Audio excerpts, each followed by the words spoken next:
जो जीवन निकल चुका है उसके लिए ज्यादा चिंता करने की आवश्यकता नहीं है, लेकिन जिसे हम जीने के लिए आगे बढ़ेंगे उसके लिए कुछ कर लें, उसके लिए कुछ अपनी समझदारी अर्जित कर लें, सत्संग सुन लें, वरना ये जीवन हमारा यूं ही गुजर जाता है। हमारे जीवन में सत्संग की बड़ी महिमा है।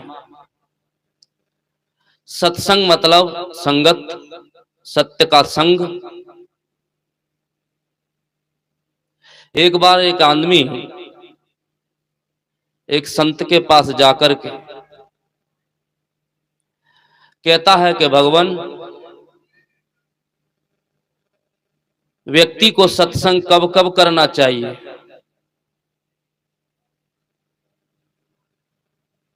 संत जी कहते हैं कि सत्संग तो पूरे जीवन का काम है। आपके जीवन में हर क्षण हर पल सत्संग होना चाहिए। सत्संग की कोई टाइम नहीं होता, सत्संग का कोई दिन नहीं होता। सत्संग ऐसा नहीं है कि आप साल में 2 साल 2-4 दिन कर लिए और आपका जीवन पूरी तरह से संभल गया। सत्संग कोई 1-2 घंटे की चीज नहीं होती है, सत्संग कोई 1-2 दिन की चीज नहीं होती है। सत्संग का मतलब ही होता है सत्य का संग, जो हमसे कभी दूर ना हो। जो सत्य पथ है, जो सत्य का रास्ता है, आप उससे यदि दूर होंगे, उससे यदि दूर होना भी चाहेंगे तो फिर आपको लोग सच्चा व्यक्ति नहीं कह सकते, आपको सत्संगी नहीं कह सकते। क्यों? क्योंकि सत्य का रास्ता छोड़ा नहीं जाता।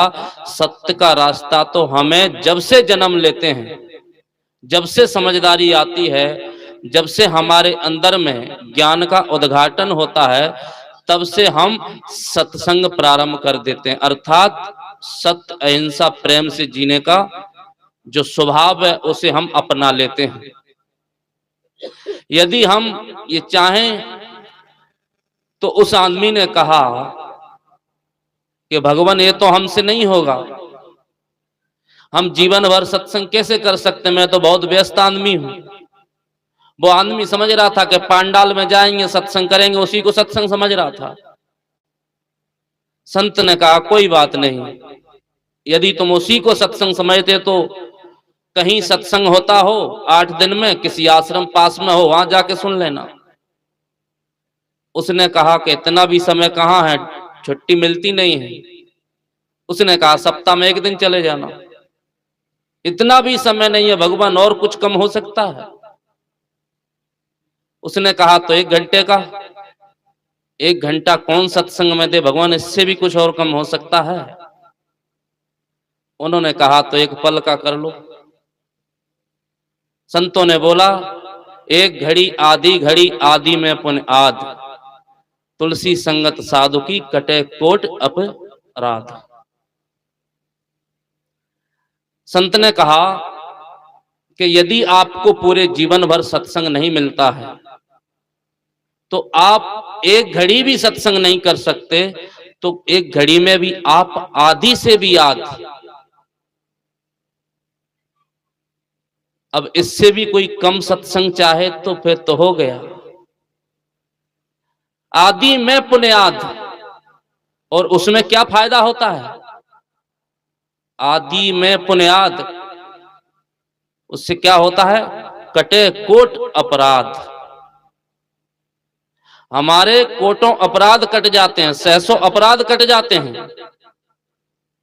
सत्संग में वो ताकत होती है, संग में वो ताकत होती है कि हमारी बुद्धि तुरंत बदल जाती है। उदाहरण के लिए आप लें, भगवान बुद्ध, तथागत गौतम बुद्ध और उंगली मार का जो उदाहरण है वो तो जग जाहिर है, पूरा विश्व जानता है। उंगली मार जो इतना खूंखार आदमी, कि उसके डर से, उसकी भय से इतना लोगों में खौफ था कि उसको यदि कोई देख ले तो वो कुछ करे ना करे, आदमी वैसे बेहोश हो जाता था। इतना खूंखार आदमी। जिन जंगलों में वो रहता था, उस जंगलों की तरफ भला कोई आदमी तो क्या, राजा के सैनिक भी जाना अपने आप को डरावना मानते थे। वो भी सोचते थे कहीं मिल गया तो एक झटके में तमाम कर देगा, पता भी नहीं चलेगा, सबको मार गिराएगा। इतना खूंखार। लेकिन जब उसको कुछ क्षण का संग मिला बुद्ध का, और उसका जीवन बदल गया। ऐसा नहीं कि उसने कहीं आयोजन रखा हो कि मैं बदलना चाह रहा हूं, मुझे सत्संग करवाना है, सत्संग सुनना है। उन्होंने कोई पांडाल नहीं लगवाया था, उसके लिए कोई माइक की आवश्यकता नहीं पड़ी थी, उसके लिए कोई बहुत ज्यादा लोगों को इकट्ठा करने की आवश्यकता नहीं पड़ी थी, क्योंकि उसके अंदर का जो अज्ञान था वो बुद्ध का समीप पाया, बुद्ध को सामने पाया और बदल गया। क्योंकि बुद्ध अपने आप में इतने निर्भय, इतना शांतिपूर्ण जीवन कि जो भी बुद्ध के पास जाता वो अपने को बदल के आता। संतों के पास वो तप तपस्या होती है, संतों के पास वो साधना की शक्ति होती है। जो भी उसके समीप जाता है कुछ ना कुछ बदल करके आता है। बुद्ध के पास जैसा भी उंगली माल गया, बुद्ध को देखा और बोला, ठहरो, तुम्हारी हिम्मत कैसे हुई जिधर मैं रहता हूं इतना निर्भय, इतना शांतिपूर्ण होते हुए चले जा रहे हो? तुम्हें मेरा खौफ नहीं, किसी ने नहीं बताया कि उधर जाओगे तो तुम मारे जाओगे? बुद्ध ने कहा, मुझे भय नहीं लगता है, मेरा जीवन भय मुक्त है, मुझे मरने का कोई डर नहीं है। उसने कहा, अजीब आदमी हो, मेरा नाम सुनते लोग रास्ता बदल लेते हैं, तुम एकदम ऐसे चले जा रहे हो जैसे कोई हो ना। बुद्ध ने कहा कि मैं तो ऐसे निर्भय चलने वाला व्यक्ति हूं। उंगली माल बोला कि तुमने मेरे को देखा, मैंने आवाज लगाई, रुको, ठहरो, तो तुमने मेरी आवाज को सुना नहीं और आगे बढ़ गए। बुद्ध ने कहा, मैं तो ठहरा हुआ हूं, तुम कब ठहरोगे? मैं तो ठहरा हुआ हूं, तुम कब ठहरोगे? उसने कहा, अजीब आदमी है, पैर तेरे रुके नहीं, तू चला जा रहा है और कहता है मैं ठहरा हुआ हूं। बुद्ध ने कहा कि मैं अंदर से ठहरा हुआ हूं,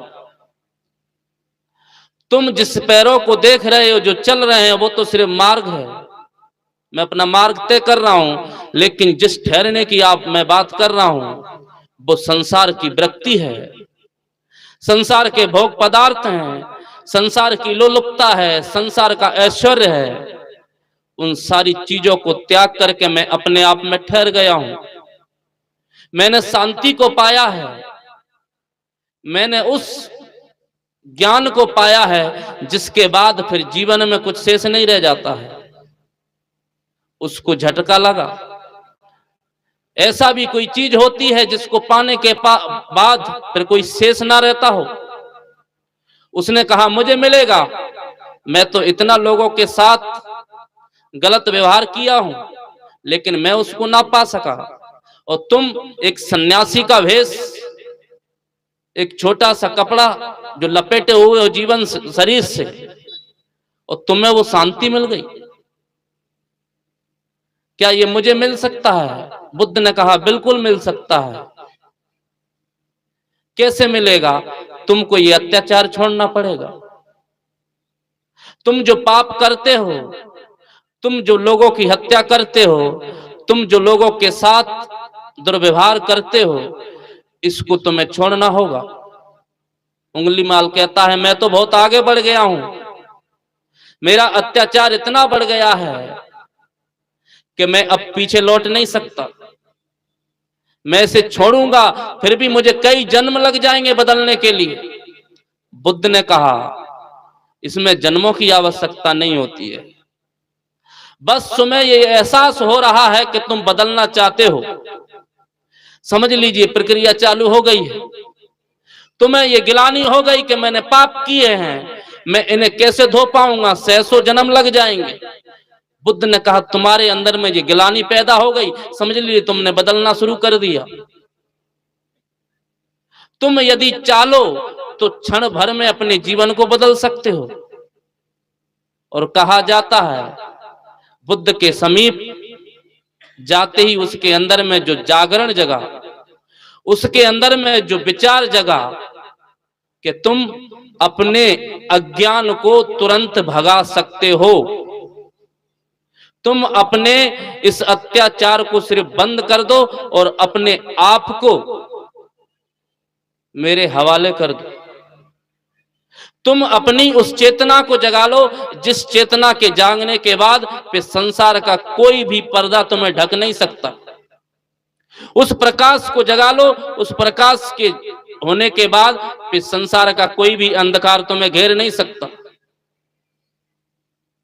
और उंगली मालने अपना प्रकाश अर्थात ज्ञान को उद्घाटित किया थोड़े से समीप जाकर के। ये घटनाएं, ये कथाएं यूं ही नहीं बनी है, संतों ने ये घटनाएं सबके साथ हुई है। सप्तऋषि की आप कहानी सुने होंगे, तुलसी दास महाराज जी की कहानी सुने होंगे। जितने भी संत हुए हैं लगभग कुछ ना कुछ घटनाएं हुई हैं। थोड़ा सा क्षण मात्र संग मिलने पर या कोई बात ऐसी उनके कानों में पड़ी कि उन्होंने पूरे जीवन को बदल दिया। हम लोग सदियों से सत्संग सुनते चले आ रहे हैं, हम सत्संग में हमेशा अपने आप को ले जाते हैं। सत्संग सुनते सुनते हमारी उम्र बीती चली जा रही है, लेकिन हमारे अंदर में बदलाव कितना आया है इसका हम कभी निरीक्षण नहीं करते। इसका हमने कभी टटोल करके अपने आप को नहीं देखा कि वास्तव में जो सत्संग में सुनता हूं इससे मेरे अंदर में बदलाव आया कि नहीं। सत्संग सुनने से पहले मेरे अंदर में जो विकार थे वो वास्तव में बाहर गए कि नहीं, या सत्संग सिर्फ मनोरंजन की चीज मेरे लिए बन करके रह गया है। जो आदमी ये भाव से बैठता है कि बस कुछ फर्ज अदा करना है, लोगों ने आमंत्रण दिया है, हमको बुलाया है, निमंत्रण किया, हमारा फर्ज है कि जाना चाहिए, नहीं जाएंगे तो वो कल मेरे पास नहीं आएगा। यदि इस भाव से कोई सत्संग में बैठता है तो समझ लीजिए समय की बर्बादी करना है। सत्संग में बैठो तो पूरा संभल करके बैठो। सत्संग में उस भाव से बैठो कि हमारे अंदर में बदलाव आ जाए। सत्संग हमारे जीवन को बदल दे, सत्संग हमारी क्रिया को बदल दे, सत्संग हमारे व्यवहार को बदल दे, सत्संग हमारे मन वच कर्म को बदल दे। सत्संग बदलने की चीज होती है। अब बदलना कोई ऐसी बात नहीं है कि संत यहाँ पर बैठे हुए और आप आएंगे, आप कहेंगे भगवान मैं तो चपरासी हूं, नौकरी चपरासी की करता हूं, मुझे आप कोई बड़ा अधिकारी बना दो, मुझे बदल के पहुंचाओ। तो संत कहेंगे मेरे बस की बात नहीं है, तुम मेहनत करते तो पहले अधिकारी बन जाते। संसार के पदार्थों के लिए संत आपको कभी भी प्रेरणा नहीं देंगे। संत बदलने की बात करते हैं आपके जीवन को। जिसके जीवन में सत्संग सही ढंग से बैठ गया, जिसके जीवन में सही ढंग से सत्संग प्रवेश कर गया, फिर उसे ज्यादा कुछ बदलने की आवश्यकता नहीं होती है। बाहर से कुछ फिर उसे अर्जित करने की आवश्यकता नहीं होती है। बाहर का माहौल उसे कैसा भी हो वो अपने आप को स्थिर रखता है। कोई आदमी कहे कि मैं ध्यान करना चाहता हूं लेकिन मुझे सत्संग नहीं मिलता है इसलिए मैं ध्यान के बारे में नहीं जानता हूं, और वो सत्संग में जाए कहे कि मुझे ध्यान करना है लेकिन आवाज बहुत हो रही है, सत्संग में मेरा ध्यान नहीं लग सकता, वो आदमी जाए और अपने कमरे में जाकर के बैठ जाए, कमरे में जाए और बैठ जाए, कहे मैं ध्यान करना तो चाहता हूं लेकिन पड़ोसी आवाज करता है, मैं ध्यान कैसे करूंगा? अगर पड़ोसी शांत कर दिया जाए तो कहेगा बच्चे हु अल्लाह करते हैं, मैं अब ध्यान कैसे करूं? अगर बच्चों को भी शांत कर दिया जाए तो कहेगा ये हवाएं चल रही हैं, जो दिशाएं, जो वाहन चल रहे हैं, इनकी आवाज आती है। संत कहेंगे तुम्हें ध्यान करने का मन ही नहीं है। जो अपने लिए अनुकूल पूरा संसार करना चाहेगा तब साधना करेगा, तब ध्यान करेगा, तब सत्संग करेगा, तो यह असंभव है। आज तक कोई अपने अनुकूल संसार को नहीं कर पाया है। अच्छे अच्छे राजा महाराजा चले गए जो चाहते थे कि उनकी तलवार की नोक पर पूरा संसार चले, वो जैसा चाहे वैसा उसे हर आदमी मिले, वो जैसा चाहे वैसा उसको हर वातावरण मिले, तो वो भी चले गए, कुछ ना कर पाए, क्योंकि संसार को बदलने की आवश्यकता बहुत बाद में होती है, पहले शुरुआत अपने आप से होती है। संसार को कोई बदले ना बदले, इससे कोई फर्क नहीं पड़ता है, लेकिन हम अपने आप को बदल लें तो समझ लीजिए संसार का एक हिस्सा बदल गया। हम भी तो संसार के हिस्सा हैं, हम भी तो इस समाज के हिस्सा हैं। कोई चाहे कि मैं पूरी समाज को बदलना चाहता हूं तो असंभव है। आप पूरी समाज को नहीं बदल सकते, लेकिन अपने आप को बदल सकते हैं, क्योंकि पूरी समाज पे आपका बस नहीं है, सबका मन है, सबकी अपने अपने विचार हैं। वो जैसा चाहता है वैसा करेगा, आपके अनुरूप क्यों करेगा? आप किसी को जबरदस्ती यदि अपने बच्चों को भी बदलना चाहते हैं तो नहीं बदल पाएंगे, क्योंकि उसकी शुरुआत हमें अपने आप से करना पड़ेगा। क्योंकि बदलाव पहले अपने आप का होता है, तब जाकर के दूसरा आदमी हमें से प्रेरणा ले सकता है। संतों ने पहले दुनिया को बदलने का प्रयास नहीं किया था। बुद्ध ने कभी नहीं कहा कि मैं संसार को बदलने जा रहा हूं। उसने जब घर छोड़ा, राज्य छोड़ा, उसने नहीं कहा कि मैं जाऊंगा और संसार का उद्धार करूंगा, संसार को बदलूंगा। उसने कहा कि मेरे जो दुख हैं, मुझे जो संताप होता है, मुझे जो संसार से गिलानी होती है, मैं इस संसार से बदलने के लिए जंगल जा रहा हूं, मैं अपने आप को बदलने के लिए जा रहा हूं। और बुद्ध ने वो पाया, बुद्धत्व को प्राप्त हुए। उन्होंने पहले अपने आप को बदला, फिर लोगों ने उन्होंने प्रेरणा ली। हर ऋषि, हर संत, हर महापुरुष पहले अपने आप को बदलते हैं। ये संत गुरुजन पहले अपनी साधना से, अपने ज्ञान से, अपने ध्यान से, अपनी पूरी वातावरण, अपनी क्रिया से वो अपने आप को पहले सुशोभित करते हैं, अपने आप को बदलते हैं, फिर उन बातों को आपके सामने रखते हैं। यदि कोई संत चाले कि मैं तो बदल गया हूं, मुझे संसार से क्या लेना, तो कहा जाता है कि संतों का हृदय जो होता है वो संसार के लिए बहुत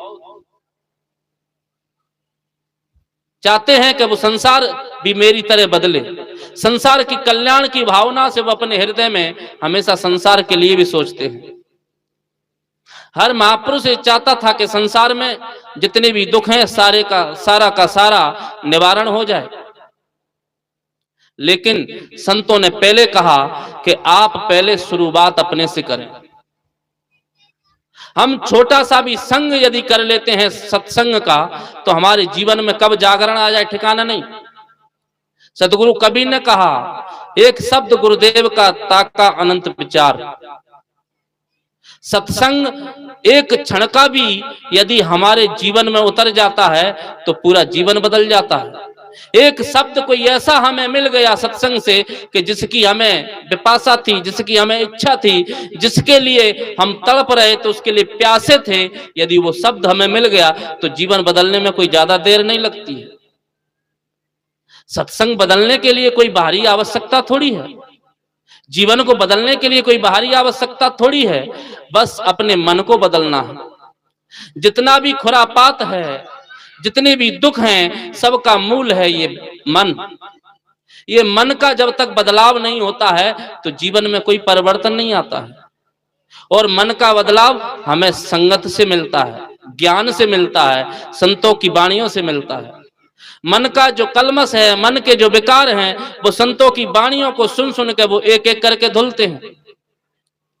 आप अन्य जगह जाओगे तो ऐसा हो सकता है कुछ देर के लिए आपको क्षण भर आपको सुख मिल सकता है।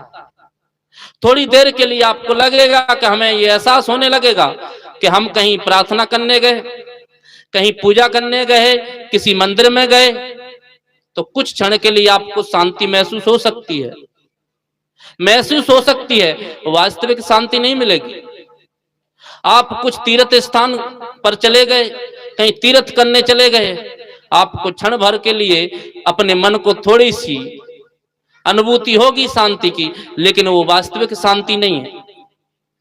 वास्तविक शांति हमें तब मिलती है जब हम पूरे समर्पण के साथ अपने आप को सत्संग में डुबा देते हैं। हम सत्य का रास्ता अपने जीवन में पूरी तरह से धारण कर लेते हैं, और फिर जो सत पथ पर चलता है, फिर उससे कभी भी किसी के साथ दुर्व्यवहार करने की आवश्यकता नहीं पड़ती है। यदि कोई उसके साथ भी कर रहा है तो फिर वो उसमें परेशान भी नहीं होता है, उसमें वो अपने आप को दुख भी महसूस नहीं करता है, अपने आप को दुखी नहीं पाता है। फिर वो जिसने इस संसार से ऊपर उठ करके उस ज्ञान को पाया है, फिर उस संसार का कोई भी प्राणी पदार्थ उसे हिला नहीं सकता, उसे फिर दुखी महसूस नहीं करा सकता, उसे दुख का अनुभव नहीं करा सकता, क्योंकि वो उस ज्ञान के सागर में प्रवेश कर चुका है, जिसके बाद उसे अज्ञान कभी पकड़ नहीं सकता। हम जीवन भर सत्संग करते हैं, लेकिन आज तक हम सत्संग से बदले कितना? छोटा सा सत्संग बड़े बड़े खूंखार लोगों को बदल देता है, बड़े बड़े डाकुओं को बदल देता है, बड़े बड़े अत्याचारियों को बदल देता है, बड़े बड़े जो कहलाने वाले हैं आज, जिन्हें हम कहते हैं आतंकवादी, उन्हें बदल देता है। लेकिन हम सत्संगी होकर भी अपने आप को नहीं बदल पाते हैं। हमने दिन भर सत्संग सुना, 4 दिन सत्संग सुना, सप्ताह भर सत्संग सुना, लेकिन घर लौट के गए तो वही काम, वही क्रोध, वही ईर्षा, वही लालच, वही पड़ोसी के साथ दुर्व्यवहार। हमारे जीवन में कोई परिवर्तन नहीं आता है।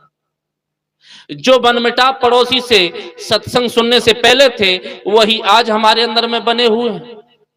वही कामना हमारे अंदर में सत्संग सुनने से पहले थी, घर लौटे वही कामना आज हमारे अंदर में बड़ी हुई है। जो क्रोध हमारे अंदर में सत्संग सुनने से पहले था, वो जब हम विपरीत अपने लिए समय देखे, अपने अनुकूल जब तक समय था हम शांति बना रखे, जब प्रतिकूल हमारे सामने समय आया तो हम फिर क्रोधित हो गए। प्रतिकूल अवस्था आई, हम दुर्बल हो गए, हम दुराचारी हो गए, हम अत्याचारी हो गए। हमारे सामने जब तक अनुकूलता रहती है, ऐसा लगता है हम सत्संगी हैं। जब तक हमारे सामने अनुकूलता है तो हम धार्मिक हैं, जब तक हमारे सामने अनुकूलता है तो हम धार्मिक कहलाते हैं, सत्संगी कहलाते हैं। लेकिन जैसे ही जब प्रतिकूलता आती है तो हमारा फिर सत्संग सब ऊपर उड़ जाता है, फिर सत्संग से हम बाहर निकल जाते हैं। वही जो एक अज्ञानी करता है वैसा व्यवहार हम भी करने लगते हैं। तो उसमें और हमारे में क्या फायदा, क्या अंतर हुआ? सत्संग सुनने से क्या फायदा हुआ? सत्संग वो है जो हम 4 घंटे भी यदि सत्संग में बैठते हैं, और यदि 4 घंटे ना बैठ पाए, 1 घंटे, आधा घंटा अगर हम 2 मिनट भी पूर्ण समर्पण के साथ यदि सत्संग में बैठ जाते हैं, और ये सत्संग यदि एक क्षण का भी हमारे अंदर में बैठ गया, तो समझ लीजिए फिर हम हमेशा हमेशा के लिए सत्संगी हो जाएंगे।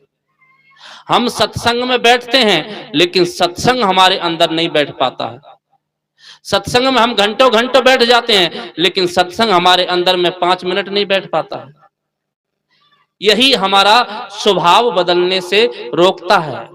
यदि वास्तव में हमारे अंदर में सत्संग बैठ गया तो हमें बदलने से फिर कोई नहीं रोक सकता, क्योंकि सत्संग बैठने का मतलब है हमारी पूरी दिनचर्या बदल जाए, हमारे पूरे स्वभाव बदल जाए, हमारी पूरी क्रियाकलाप बदल जाए।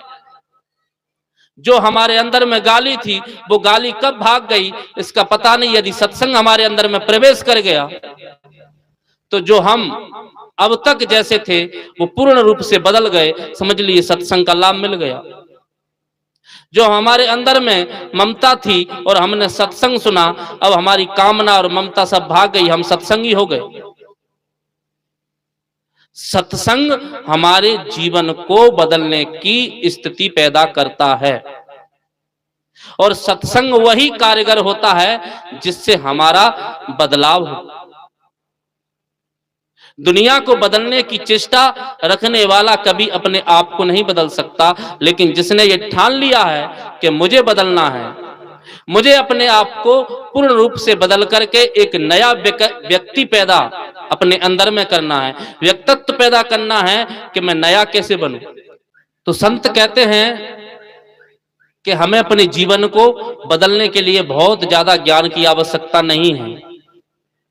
एक शब्द हमारे जीवन को झकझोर सकता है और वो शब्द सत्यपूर्ण होना चाहिए। यदि सत्यपूर्ण शब्द है तो निश्चय है कि हम सत्य की ओर बढ़ेंगे, धर्म की ओर बढ़ेंगे, ज्ञान की ओर बढ़ेंगे, समाधि की ओर बढ़ेंगे, साधना की ओर बढ़ेंगे, शांति की ओर बढ़ेंगे। यदि हमने अभी तक सत्य को नहीं पकड़ा, सत्संग को नहीं पकड़ा, तो संसार की ये भाग दौड़ में तो लगे हुए हैं। सतगुरु कबीर कहते हैं कि आप यदि बदलना चाहते हैं तो सतगुरु कबीर ने भी कहा है, संगत कीजिए साधु की हरे और की ब्याद, ओछी संगत कूर की आठों पैर उपाद। वो संत बोलते हैं कि आप एक घड़ी का भी सत्संग कर लो तो बदल जाएगा। वही बात सतगुरु कबीर कहते हैं। आपके जन्मों जन्मों के अपराध धुल सकते हैं यदि आप वास्तव में सत्संगी हो गए तो। यदि आपके अंदर में थोड़ी देर का भी सत्संग बैठ गया तो फिर आपको कोई भी संसार का आदमी डगा नहीं सकता है। आपको फिर धर्म से कोई विचलित नहीं कर सकता है। आपकी शांति को कोई छीन नहीं सकता। इस संसार का वैभव, इस संसार की चमक धमक, इस संसार का सारा ऐश्वर्य आराम आपके लिए पे क्षण मात्र लगेगा। आपको सदैव प्रेस में एक विनस्ता दिखेगी। आप इसको बस एक शरीर का साधन समझ के रहेंगे, फिर आप इससे चिपकाव नहीं करेंगे। अज्ञान कब पैदा होता है? जब संसार के प्राणी पदार्थों को हम अपना मान लेते हैं, वहीं से हमें दुख पैदा होता है, वहां से ही हमें कष्ट पैदा होते हैं। जब तक संसार के प्राणी और पदार्थों को हमने अपने आप को चिपका लिया, हम उनमें चिपक गए और उसके बिना हम अपने आप को दुखी महसूस करते हैं। जब वो नहीं मिलता है तो अपने आप को हम दुख पूर्ण मानते हैं, तो समझ लीजिए वो संसार के दुख आपको शांति नहीं दे सकते। आप पूरे जीवन भर चिपके रहिए, आपको कभी तृप्ति नहीं मिलेगी। तृप्ति आपको मिलेगी अनासक्ति भाव से, तृप्ति आपको मिलेगी त्याग के भाव से। जब तक आप संसार के भोग पदार्थों को त्यागोगे नहीं, ये संसार कभी आपको पूर्ण नहीं कर सकता। जो चेहरे पर आप चमक देखते हैं, जो संतों के ऊपर आपने जो देखा कि जो संत अपने आप को शांति में पाते हैं, आप बुद्ध की मूर्ति देखे होंगे, कबीर की मूर्ति देखे होंगे और अन्य महापुरुषों की तस्वीर देखे होंगे, एकदम शांत भाव उनके जीवन में रहता है, उनके चेहरे पर रहता है। क्यों? क्योंकि वो अनासक्ति भाव है। जिसके अंदर में अनासक्ति भाव है वही आदमी शांत है। उसे फिर कोई भी संसार कभी भी विचलित नहीं कर सकता। इसलिए आवश्यकता है कि हमें बहुत ज्यादा ज्ञान की बातें सीखने को मिले ना मिले, लेकिन अगर थोड़ा सा भी सत्संग यदि हम कर लेते हैं, इस सत्संग की बातों को, ज्ञान की बातों को, संतों की वाणियों को यदि पूर्ण रूप से कोई भी एक शब्द भी यदि अपने अंदर में धारण कर लेते हैं और हमने एक भी विकार का त्याग किया, यदि कोई नशा करता है और नशे का त्याग किया, समझ लीजिए उसके लिए सत्संग कारगर हो गया। यदि कोई भी उसके अंदर में विकार था, एक भी विकार छूट गया, समझ लीजिए सत्संगों के लिए उद्घाटित हो गया उसके जीवन में। इसलिए हमें पूरे समर्पण के साथ संतों की वाणियों को सुनना चाहिए, सत्संग को सुनना चाहिए। बहुत ज्यादा मिले ना मिले, क्षण भर का सत्संग हमको पूरी तरह से बदल के रख दे। और ये कोशिश करें कि हम अपने आप को बदलने का पूरा प्रयास करें। इससे हमारे जीवन की सफलता है, हमारे जीवन में शांति और आनंद हमेशा बना रहेगा।